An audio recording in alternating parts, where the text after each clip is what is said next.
السلام علیکم ورحمۃ اللہ وبرکاتہ۔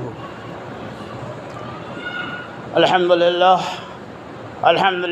نحمده ونستعینه ونستغفره ونؤمن به ونتوکل علیہ ونعوذ باللہ من شرور انفسنا ومن سیئات اعمالنا، من يهده الله فلا مضل له ومن يضلل فلا هادي له، وأشهد أن لا إله إلا الله وحده لا شريك له، وأشهد أن محمدًا عبده ورسوله۔ أعوذ بالله من الشيطان الرجيم، بسم الله الرحمن الرحيم، يا أيها الذين آمنوا اتقوا الله حق تقاته ولا تموتن إلا وأنتم مسلمون۔ يا أيها الناس اتقوا ربكم الذي خلقكم من نفس واحدة وخلق منها زوجها وبث منهما رجالا كثيرا ونساء، واتقوا الله الذي تساءلون به والأرحام إن الله كان عليكم رقيبا۔ يا أيها الذين آمنوا اتقوا الله وقولوا قولا سديدا يصلح لكم أعمالكم ويغفر لكم ذنوبكم، ومن يطع الله ورسوله فقد فاز فوزا عظيما۔ أما بعد فإن خير الحديث كتاب الله، وخير الهدي هدي محمد صلى الله عليه وسلم، وشر الأمور محدثاتها، وكل محدثة بدعة، وكل بدعة ضلالة، وكل ضلالة في النار۔ بسم الله الرحمن الرحيم، وما أمروا إلا ليعبدوا الله مخلصين له الدين۔ عن أبي هريرة رضي الله عنه قال رسول الله صلى الله عليه وسلم: إن الله لا ينظر إلى أجسامكم ولا إلى صوركم ولكن ينظر إلى قلوبكم وأعمالكم۔ رواہ مسلم۔ ہر قسم کی حمد و تعریف، تسبیح و تحلیل، تقدیس و تمجید، بڑائی اور کبریائی اللہ تبارک و تعالی کے لیے ہے، جس رب العالمین کی توفیق سے ہم اور آپ جمعہ کے خطبہ اور دو رکعت نماز ادا کرنے کے لیے حاضر ہوئے۔ اللہ سے دعا گو کہ اللہ تبارک و تعالی ہماری اور آپ کی آمد کو قبول فرمانے کے ساتھ ساتھ سننے اور سنانے سے زیادہ ہمیں عمل کثیر کی توفیق رفیق عطا فرمائی، آمین یا رب العالمین۔ محترم سامعین، جیسا کہ آپ جانتے ہیں، دیکھتے ہیں، اس بات کو مانتے بھی ہیں، اس دنیا کے اندر انسان بے شمار عملوں کو انجام دیتا ہے۔ وہ عمل جو انسان کرتا ہے بظاہر وہ خوبصورت ہوتا ہے، کیا وہ عند اللہ مقبول ہے کہ نہیں؟ انشاءاللہ میں انہی باتوں کی وضاحت کروں گا۔ آج اس موضوع سے میں خطاب کروں گا، میرا موضوع ہوگا اخلاص، یعنی کسی بھی عمل کی مقبولیت کے لیے اس عمل کے اندر اخلاص کا ہونا، اس عمل کے اندر سنت نبویہ کا ہونا، اور جس کام کو کرنے کے ارادہ کرتے وہ عمل بھی اقرار باللسان تصدیق بالجنان کے ذریعے ہو جانا، کہ نام اخلاص ہے۔ اخلاص کا یہ بھی میننگ ہوتا ہے کہ چھوٹی بڑی جو بھی عبادتیں ہیں ہم اللہ تبارک و تعالیٰ کے لیے خالص کریں، اور ان عبادتوں کو ہر طرح کے ریا و نمود، شرک اور کفر سے محفوظ اور معمول رکھنے کا نام اخلاص ہے، یعنی آپ کی نیت خالص ہو۔ اسی نیت کی طرف، اسی اخلاص کی طرف اللہ تبارک و تعالیٰ نے اشارہ فرمایا: وَمَا أُمِرُوا إِلَّا لِيَعْبُدُوا اللَّهَ مُخْلِصِينَ لَهُ الدِّينَ، اور نہیں حکم دیا گیا إِلَّا لِيَعْبُدُوا اللَّهَ، مگر یہ کہ تم اللہ کی عبادت کرو، مُخْلِصِينَ لَهُ الدِّينَ، اور ساری عبادتوں کو اللہ کے لیے خالص کرو۔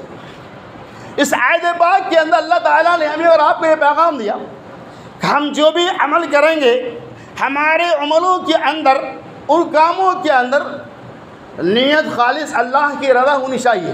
اگر نیتیں آپ کی درست نہیں ہیں تو وہ عمل چاہے کتنا ہی بڑھیا کیوں نہ ہو، قابل قبول نہیں۔ آپ سنتے چلے، کسی بھی عمل کی مقبولیت کے لیے تین شرائط کا بیقت ہونا لازم و ملزوم ہے۔ اگر وہ آپ کے ان عملوں کے اندر تین شرائط موجود نہیں ہے تو آپ کا عمل چاہے کتنا بڑھیا کیوں نہ ہو، کتنا خوبصورت کیوں نہ ہو، وہ عند اللہ مقبول اور مقبول نہیں ہو سکتا۔ تین چیزیں کیا؟ نمبر 1 اخلاص، نیت کا ہونا۔ نمبر 2 جس چیز کی نیت کی جا رہی ہے اس عمل کو اپنے ہاتھ اور پاؤں کے ذریعے، زبان کے ذریعے انجام دینا۔ نمبر 3 اس عمل کے اوپر محمد رسول اللہ صلی اللہ علیہ وسلم کی سنت کا ہونا، یعنی آپ صلی اللہ علیہ وسلم کی مہر نبوت کا لگا ہوا ہونا نہایت ضروری ہے۔ اگر یہ تینوں چیزیں آپ کے عملوں کے اندر، چاہے وہ عمل زیادہ ہو چاہے وہ عمل کا مقصود نہیں، آپ کے عملوں کے اندر ان تینوں شرائط کا پائے جانا نہایت ضروری ہے۔ اگر ان تینوں شرائط میں سے کوئی ایک بھی شرط مفقود ہے تو وہ عمل قابل قبول نہیں ہو سکتا ہے۔ انشاءاللہ میں اسی چیز کی تفصیلات آپ کے سامنے بیان کروں گا۔ اللہ سے دعا کرتا ہوں اللہ تبارک و تعالی سننے سنانے سے زیادہ ہمیں اور آپ کو عمل کثیر کی توفیق رفیق عطا فرمائے۔ میرے دوستو، کبھی ایسا ہوتا ہے کہ آپ جس کام کو انجام دیتے اس کام کے اندر سنت نبویہ بھی ہوتی ہے اور وہ عمل کتاب و سنت کے اندر موجود بھی ہوتا ہے، لیکن اس کے ساتھ ساتھ اس عمل کے اندر، اس سنت نبویہ کے اندر نیت خالص نہیں ہوتی ہے، یعنی عمل بھی ثابت شدہ ہے، عمل بھی سنت کے مطابق ہے، لیکن اس عمل کے اندر ریا اور نمود ہے تو وہ عمل اللہ تبارک و تعالیٰ کے یہاں قابل قبول۔ مثال کے طور پر مشہور و معروف واقعہ سنانا مقصد نہیں، ہم تین شرائط کی بات کریں گے۔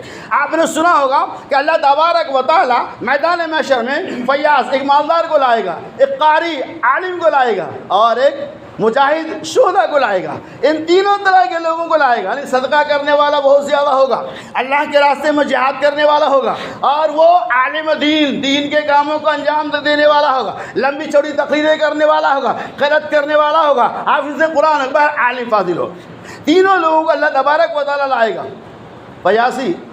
فیاض ہوگا جو سخی ہوگا، صدقہ کرنے والا، اللہ کہے گا تو نے صدقہ تو کیا، تیرے اس عمل کے اندر سنت بھی موجود ہے، عمل بھی ثابت شدہ ہے، لیکن اس عمل کے اندر اخلاص نہیں تھا، نیت نہیں تھی، تو نے دنیا میں صدقہ اس لیے کیا تھا کہ تاکہ لوگ تمہیں فیاض کہیں، جاؤ تمہیں فیاض کہہ دیا گیا، اللہ اسے جہنم میں ڈال دے گا۔ ویسے ہی اللہ تبارک و تعالیٰ عالم دین کو بلائے گا اور ان کا بیان کتاب و سنت کے مطابق وہ عمل اللہ کے نبی ثابت شدہ ہوگا، لیکن ان کی تقاریر تو اچھی ہوں گی، لیکن اللہ رب العالمین کے رضا نہیں، بلکہ دنیا کی طلبگاری کے لیے، دنیا کے اندر شہرت حاصل کرنے کے لیے وہ تقریر کرتا ہوگا، لچھے دار بڑی بڑی تقریریں کرتا ہوگا تاکہ پوری دنیا میں اس کا نام روشن ہو جائے، اور بس یہی سب کچھ ہے۔ اللہ کہے پورا سب کچھ ٹھیک تھا، لیکن اس تقریر کے اندر، خطاب کے اندر اللہ کی رضا مقصود ہے، ریا تھا، جہاں تیرا ریا ہوگا تیری شہرت ہوگی۔ ویسے اللہ تبارک و تعالیٰ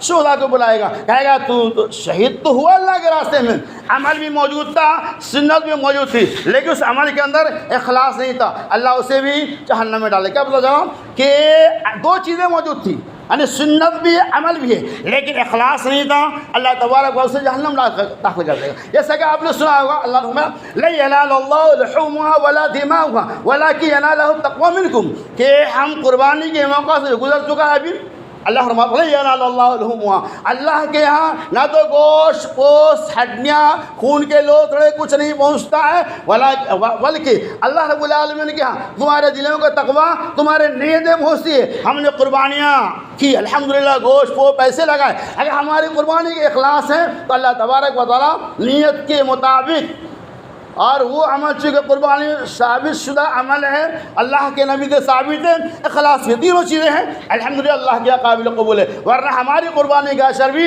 حابیل اور قابل کی طرف سے ہوگا۔ حابیل کی نیت صحیح تھی، اخلاص تھا، اللہ نے قبول کر لیا۔ قابل کی نیت صحیح نہیں تھی، ریا تھا، ظلم تھا، جبر تھا، اللہ نے اس کی قربانی کو قبول نہیں کیا۔ تو کیا پتہ چلا کہ نیت کا ہونا، عمل کا ہونا اور سنت کا ہونا لازم و ملزوم ہے۔ اور چلیے آگے کہ وہ سارے ایسے اعمال زندگی کے اندر موجود ہے کہ لوگ جسے انجام دیتے، کبھی کبھار ایسا ہوتا ہے کہ عمل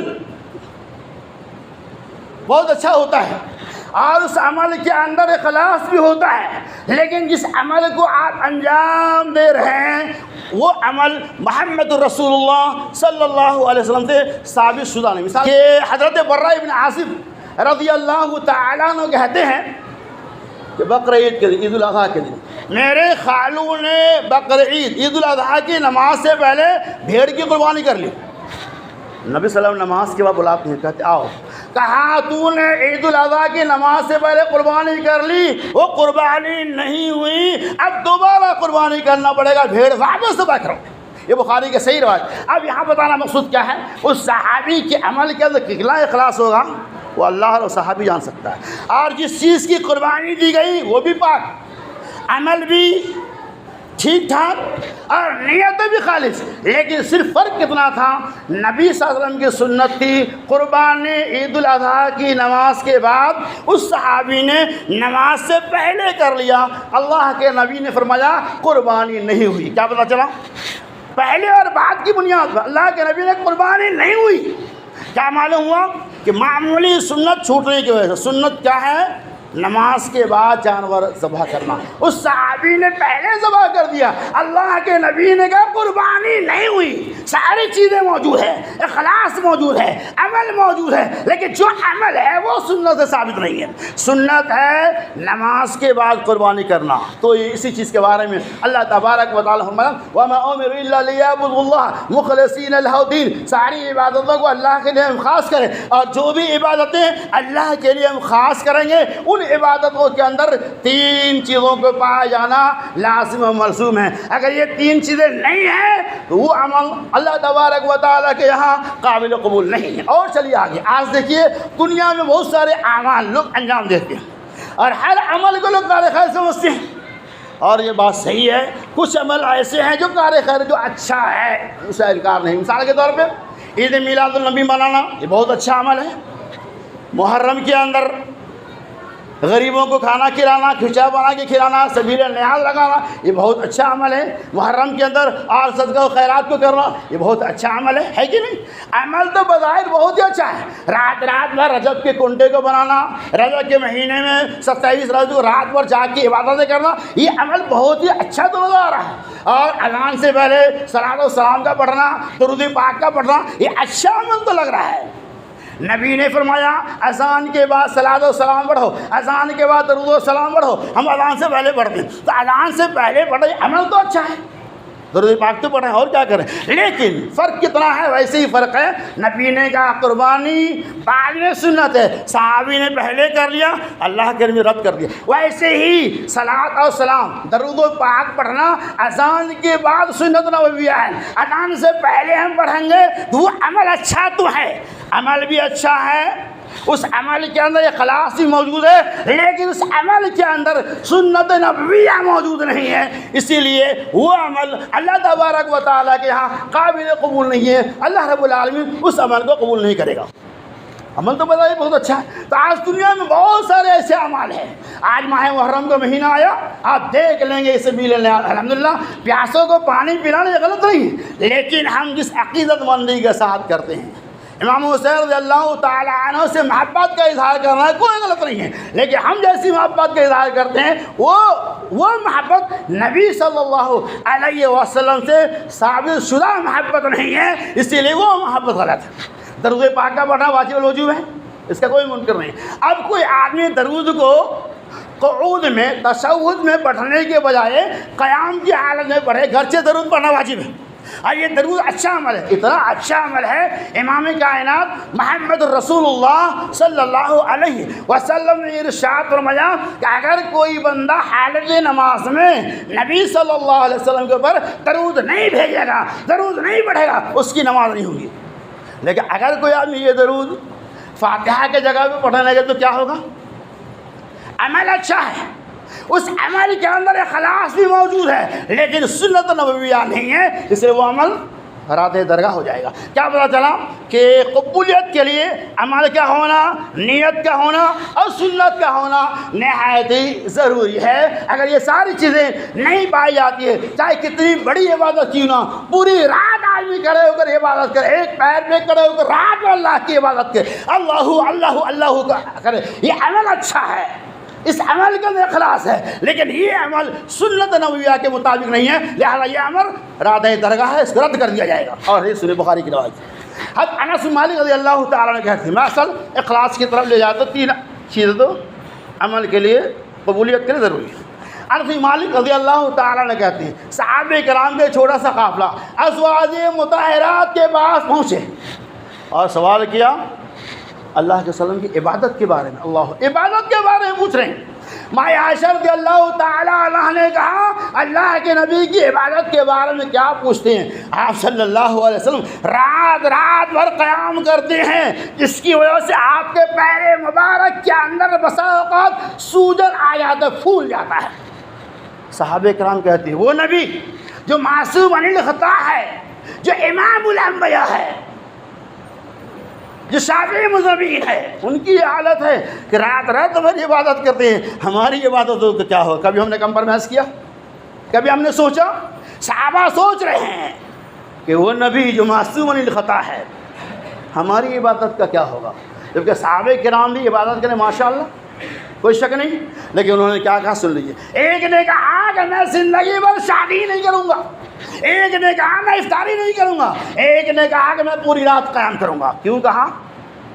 کیوں کہا؟ ریا کے لیے نہیں کہا، اس لیے کہا تھا تاکہ ہم عبادت کریں۔ نبی صلی اللہ علیہ وسلم کی یہ حالت ہم کیا ہے؟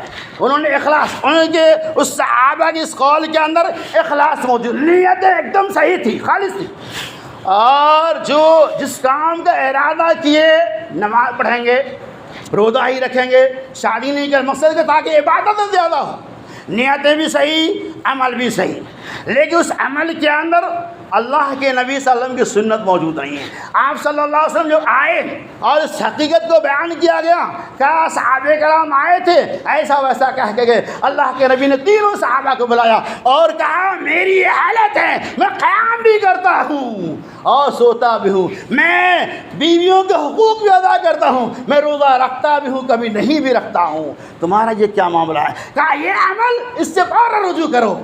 کیا پتہ چلا کہ عمل تو صحیح تھا، اس عمل کے اندر نیتیں بھی خالص تھی، لیکن وہ عمل نبی صلی اللہ علیہ وسلم کے طریقے کے مطابق نہیں تھا، اسی لیے اللہ کے نبی صلی اللہ علیہ وسلم نے صحابہ کرام کو حملوں سے بائیکاٹ کر دیا، کہا اس سے رک جاؤ۔ تو آج دنیا میں نیکی بے نیکی ہم کر رہے ہیں، یہ سمجھ کے یہ کیا ہوگا، یہ کر لیے تو کیا ہوا، وہ کر لیے تو کیا ہوا، وہ کر لیے تو کیا ہوا، ایسا نہیں ہے۔ آپ کو دیکھ رہا کہ جو عمل ہم کر رہے ہیں وہ سنت ثابت ہے کہ نہیں؟ بہت سارے کار خیر ہے۔ مثال کا میں بخاری کی روایت بتا رہا ہوں آپ کو، نبی صلی اللہ علیہ وسلم فرمایا کہ اعضائے وضو کو ایک بار، دو بار، تین بار دونوں سنت ہے، دو بار تین بار دھو سکتے ہیں، تین تک زیادہ۔ اب کوئی آدمی چار بار دھو لے، دھونا کیا گناہ؟ پانی افراد تو کوئی مسئلہ نہیں، چار کیوں تشفی نہیں مثلا ہم چار بار دھو لیتے، کوئی حد نہیں ہے، پانچ بار دھو لے کوئی حد نہیں، ایسا لگتا ہے ہم کو، لیکن نبی صلی اللہ علیہ وسلم کیا فرمایا کہ سن لو، جس آدمی نے اعضائے وضو کو تین بار کے بجائے چار بار دھویا، اس نے ظلم کیا، اس نے فسق کے کاموں کو انجام دیا، اس نے گناہ کے کاموں کو انجام دیا۔ بظاہر کیسا لگتا ہے؟ اعضائے وضو کو تین بار ہم دھل لیے ہیں، تشفی نہیں ہو رہی، ایک بار اور دھل لیتے ہیں، اچھا تو لگ رہا ہے، یہ عمل اچھا ہے، اس عمل کے اندر اخلاص بھی موجود ہے، لیکن نبی صلی اللہ علیہ وسلم کی سنت موجود نہیں ہے، اسی لیے اللہ کے نبی نے کہا جس نے اعضائے وضو کے حصے کو چار بار دھویا، گویا کہ اس نے گناہ کے کاموں کو انجام دیا، اس نے ظلم کیا، اس نے فسق و فجور کیا۔ آج دنیا میں کتنے اعمال ہم ایسے انجام دیتے ہیں، کتنی نمازیں بلا وجہ پڑھتے رہتے ہیں جو سنت ثابت نہیں ہے، تو کیا ہوگا؟ رات بھر جاگنے سے فائدہ ہو جانے والا ہے؟ نہیں۔ اگر نبی نے رات بھر جاگا ہے تو ہم جاگ سکتے، نبی نے نہیں جاگا اس موقع سے تو ہمیں جاگ کر کوئی فائدہ ہونے والا نہیں۔ جب صحابہ کرام کو فائدہ نہیں پہنچا، جن کے عملوں کے اندر 100% اخلاص، ہمارے عملوں کے اندر کتنا اخلاص ہے وہ تو ہم فیصلہ خود ہی کر لیں گے۔ ہمارے عملوں کے اندر ریا اور نمو زیادہ تر رہتا ہے تاکہ لوگ یہ کہیں کہ بڑا نمازی ہے، بڑا صدقہ کرنے والا ہے، بڑا اچھا ہے، ایسا ویسا، لوگوں کی شہرت کے۔ اللہ فرمایا من صلی یرائی فقد اشرک، من صام یرائی فقد اشرک، من تصدق یرائی فقد اشرک۔ جس آدمی نے دکھاوے کے لیے نماز پڑھی اس نے شرک کیا، جس نے دکھاوے کے لیے روزہ رکھا اس نے شرک کیا، جس نے دکھاوے کے لیے صدقہ و خیرات کیا اس نے شرک کیا۔ کیا پتہ چلا کہ ہمارے عملوں کے اندر اگر ریا اور نمود کا ذرہ برابر بھی شائبہ ہو گیا، ذرہ برابر بھی ہمارے عملوں کے ریا داخل ہو گئی، گرچہ وہ عمل بہترین ہے، اللہ کے نبی صلی اللہ علیہ وسلم سے ثابت شدہ ہے، ریا کی بنیاد پر ان عملوں کو ٹھوکر مار دیا جائے گا۔ تو آج کے اس خطبہ جمعہ کا خلاصہ کلام یہ ہے، کسی بھی عمل کی مقبولیت کے لیے 3 شرائط کا پائے جانا نہایت ضروری ہے۔ اگر تینوں میں سے ایک بھی مفقود غیب ہے تو عمل عند اللہ مقبول نہیں ہو سکتا ہے۔ ہر عمل جسے ہم کار خیر سمجھ کے کرتے ہیں، اگر ان عملوں کے اوپر نبی صلی اللہ علیہ وسلم کی سنت نہیں ہے، گرچہ وہ عمل بڑھیا ہے، اچھا ہے، تو اس عمل کے اوپر آپ کو ثواب نہیں ملنے والا۔ ایک مثال دے رہا ہوں، عصر کے بعد اب نماز ختم ہوگی، 2 رکعت سنت آپ پڑھ لیں گے، نمازی تو ہے لیکن نہیں۔ اگر آپ نے عصر کے بعد 2 رکعت سنت ادا کی کہ عصر کی نماز ہوگی، چلو بیٹھے ہوئے کیا ہو گیا، 2-4 رکعت اور پڑھ رہے تھے، نمازی تو ہے، حقیقت میں عمل اچھا ہے، اخلاص بھی ہے، لیکن نبی صلی اللہ علیہ وسلم ثابت شدہ عمل نہیں ہے۔ آپ نے فرمایا لا صلاۃ بعد العصر، عصر کے بعد کوئی نماز نہیں ہوگی، گرچہ آپ نماز ہی پڑھیں نفل کے طور پہ، اللہ تبارک و تعالیٰ اس عمل کے اوپر ثواب کے بجائے عذاب دیا جائے گا، اس عمل کے اوپر نیکی کے بجائے گناہ لکھا جائے گا۔ کیا پتہ چلا کہ چاہے عمل اچھائی کیوں نہ ہو، اگر وہ عمل محمد رسول اللہ صلی اللہ علیہ وسلم سے ثابت شدہ نہیں ہے، اس عمل کے اوپر کوئی ثواب ملنے والا نہیں ہے۔ اللہ تبارک و تعالیٰ ہمارے تمام چھوٹی بڑی عبادتوں کے اندر اخلاص پیدا کر دیں، اور اللہ رب العالمین ہمارے عملوں کو ہر طرح کے ریا و نمود سے محفوظ اور معمون رکھے۔ اللہ رب العالمین ہمارے عملوں کے اندر ہر درجہ اخلاص پیدا کر دیں۔ اللہ تبارک و تعالیٰ ہمیں ہر طرح کے شرکیہ کفریہ اعمال بد سے اجتناب کرنے کی توفیق عطا فرمائے۔ اللہ ہمارا جو بھائی بے دین ہے اسے دیندار بنا دے، اے اللہ ہمارا جو بھائی بے نمازی ہے اسے نمازی بنا دے، اے اللہ ہمارے جو بھائی قرض تلے دبے ہوئے ہیں اے اللہ ان کے قرض کی ادائیگی کے اسباب پیدا کر دے، اے اللہ ہمارے جو بھائی پریشان حال ہے ان کی پریشانیوں کو دور کر دے، اے اللہ ہمارے جو بھائی اولاد کی نعمت سے محروم ہیں اے اللہ ان کو نیک اور صالح اولاد فرما دے، اے اللہ ہمارے جو بے دین ہے اسے دیندار بنا دے۔ آمین وآخر دعوانا ان الحمد للہ رب العالمین۔